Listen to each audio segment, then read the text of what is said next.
Hello friends, जय माता दी। तो आज हम पढ़ते हैं बिजनेस मैनेजमेंट के एक टॉपिक के बारे में, जो कि है decision making. A decision means to come to a conclusion and is a result of intuition, reasoning and of course planning.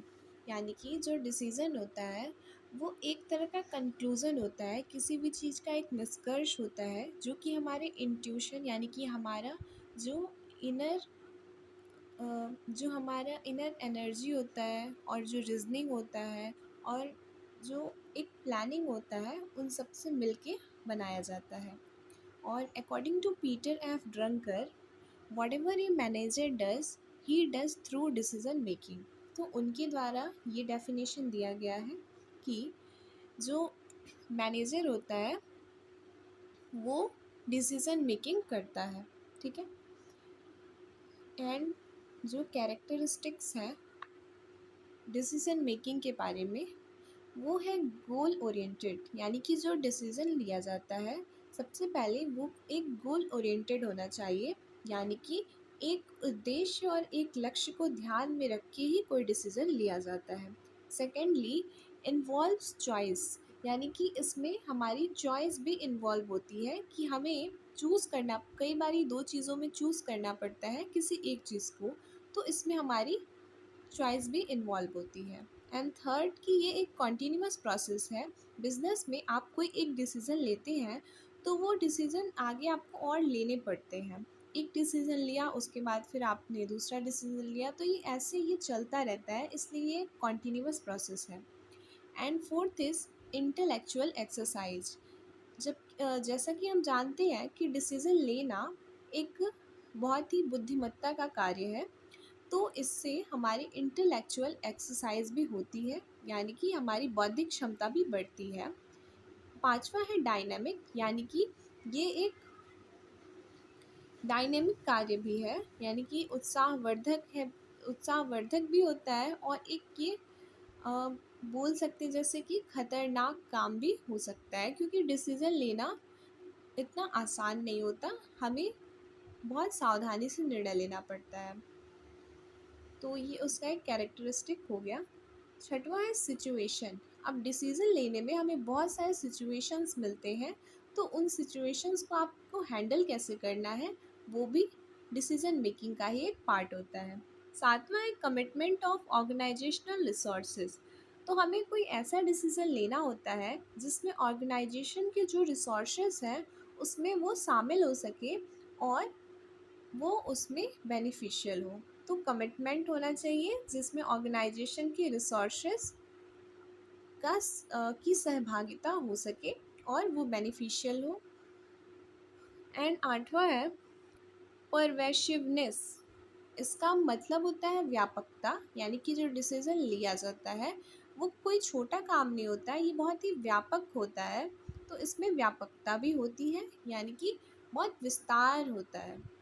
कोई एक डिसीज़न लेते हैं तो ऐसा नहीं है कि वो डिसीज़न आपने तुरंत लिया और तुरंत ख़त्म हो गया। उस डिसीज़न से बहुत सारी चीज़ें जुड़ी होती हैं, इसलिए वो और भी चीज़ों पे इम्पैक्ट डालती हैं। तो इसलिए डिसीज़न को हम लोग व्यापकता से जोड़ सकते हैं, क्योंकि ये बहुत ही बड़ा टॉपिक बन जाता है, क्योंकि आपने कोई एक डिसीज़न लिया और उससे जुड़ी हुई बहुत सारी और भी जो क्रियाकलाप होते हैं व्यापार में, उस पे भी वो प्रभाव डालता है।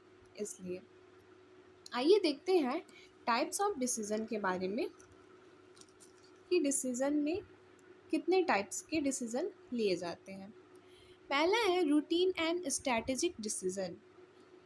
ये ऐसा डिसीज़न होता है जो कि बिजनेस में हम लोग आम तौर पे हर रोज़ ही लेते हों। तो कुछ ऐसे डिसीजंस होते हैं जो रूटीन में शामिल होते हैं, और स्ट्रैटेजी बना के वो उस दिन का रूटीन का डिसीज़न बनाया जाता है। तो उस तरह के जो निर्णय लिए जाते हैं वो रूटीन या स्ट्रैटेजिक डिसीज़न में आते हैं। दूसरा है programmed and non programmed decision.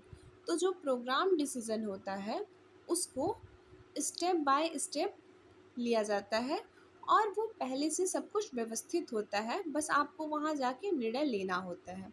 तो वो जहाँ पे सब कुछ व्यवस्थित हो, व्यवस्था पहले से बनाई हो, तो वहाँ पे जब निर्णय लिया जाता है तो वो प्रोग्राम्ड होता है। जबकि जो बिना स्ट्रक्चर बनाए, बिना किसी व्यवस्था के निर्णय लिया जाता है तो वहाँ नॉन प्रोग्राम्ड डिसीजन माना जाता है। थर्ड है इंडिविजुअल एंड ग्रुप डिसीजंस। तो बिजनेस में कई जगह आपको इंडिविजुअल डिसीजन लेने होते हैं और कई जगह ग्रुप्स में बुला के हमें डिसीजन लेने होते हैं। तो जब निर्णय हमें अकेले लेना होता है, या फिर मैनेजर को कोई निर्णय अकेले लेना हो, या फिर जो टॉप लेवल की अथॉरिटीज़ हैं उन्हें कोई डिसीज़न अकेले लेना हो, तो वो इंडिविजुअल डिसीज़न होता है। जबकि कोई डिसीज़न अगर ग्रुप में मीटिंग करने के बाद लिया जाता है तो वो ग्रुप डिसीज़न कहलाता है। जो चौथा है वो है पॉलिसी एंड ऑपरेटिव डिसीजंस। तो कुछ डिसीजंस ऐसे होते हैं जिसमें हमें नीतियों का ख्याल रखते हुए निर्णय लेना पड़ता है, तो वो पॉलिसी डिसीजंस होते हैं। एंड जो ऑपरेटिव डिसीजंस होते हैं वो वो भी ऐसे डिसीजंस होते हैं जिन्हें हमें लागू करने होते हैं। तो कुछ नीतियों और नियम कानून से जुड़े जो नियम बनाए जाते हैं वो पॉलिसी एंड ऑपरेटिव डिसीजंस में लिए जाते हैं। जो पांचवा है वो है ऑर्गेनाइजेशनल एंड पर्सनल डिसीजंस।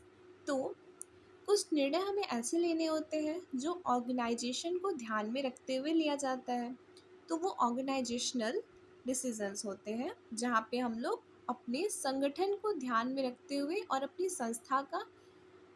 संस्था को नज़र में रखते हुए कोई निर्णय बनाया जाता है, तो वो ऑर्गेनाइजेशनल डिसीजंस होते हैं। लेकिन अगर हम कोई अपना व्यक्तिगत निर्णय लेते हैं, उस संस्था को ध्यान में ना रखते हुए हम अपना पर्सनल डिसीजन लेते हैं, तो वो पर्सनल डिसीजंस में आता है। जैसे कुछ डिसीजंस ऐसे लिए जाते हैं ना जहाँ पे व्यक्ति अपने आप को पहले देखता है और संस्था को बाद में। तो जब खुद को पहले देखा जाता है तो वहाँ पे पर्सनल डिसीजंस होते हैं, और जब बिजनेस में संस्था के लिए कोई डिसीजन लिया जाता है तो वो ऑर्गेनाइजेशनल डिसीजंस में आता है। और आइए अब देखते हैं कि प्रोसेस क्या होता है इस डिसीजन मेकिंग का। तो पहला होता है कोई भी डिसीजन लेने के लिए सबसे पहले हम ये देखते हैं कि प्रॉब्लम है क्या। तो हमें पहले प्रॉब्लम को आइडेंटिफाई करना होता है।